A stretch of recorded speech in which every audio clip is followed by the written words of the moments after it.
I'm a diehard romantic. I've always wanted my life to be like a movie. And Pretty Woman is actually one of my favorite movies.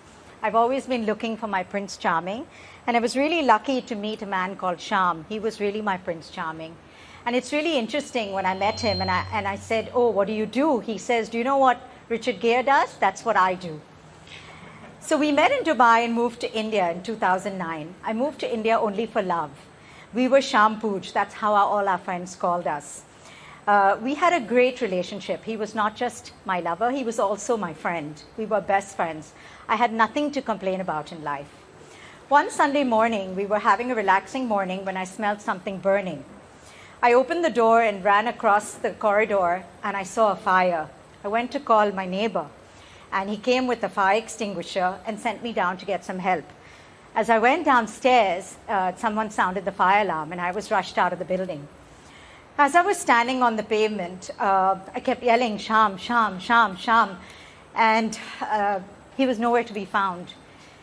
He wasn't part of the people that were rescued. I was pleading with the firemen. I said, he must be in the building, please find him. They said, no, we've cleared the building.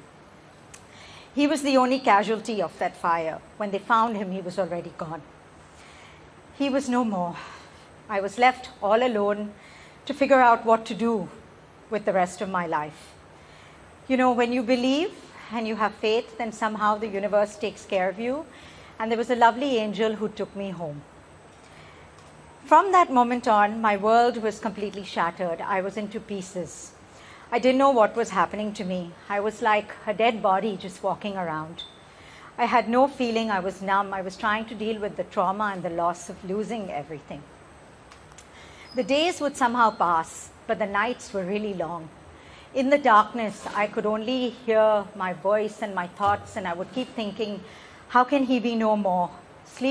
I would want to fall asleep so I could wake up and think that it was nothing but a bad dream.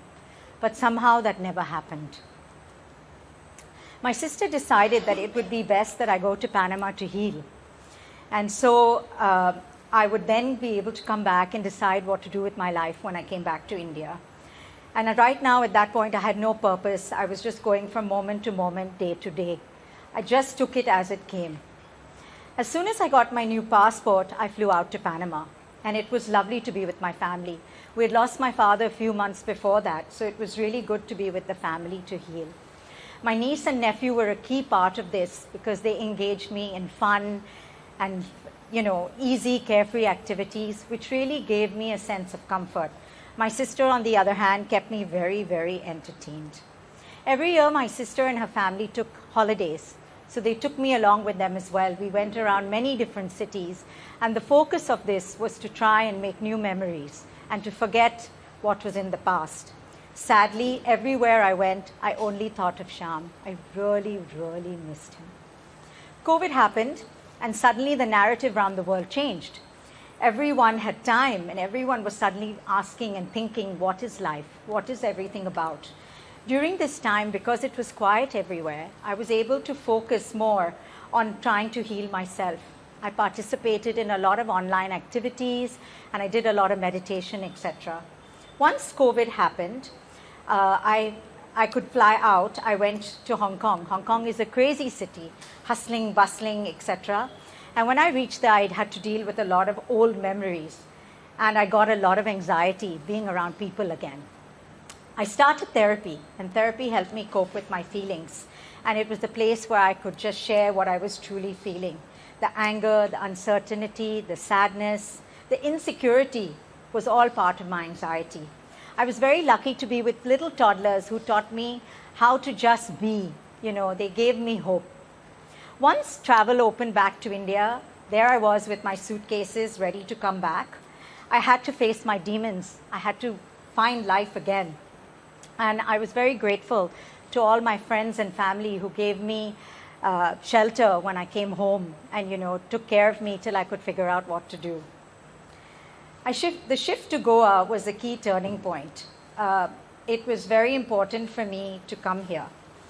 And when you have faith and, you know, you keep that faith, you get some angels. And I had two very important people that helped me to find purpose again.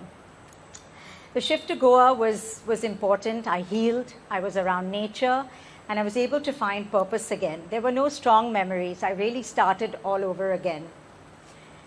And it has been good for me going forward. Without love from my family and friends, I don't think I would be here today. I wouldn't have been able to pass the last 5 years. I found love everywhere I went. From Bombay to Panama to Hong Kong, from all over the world, people reached out to me in my time of grief. And I will never, never forget the kindness that they showed me.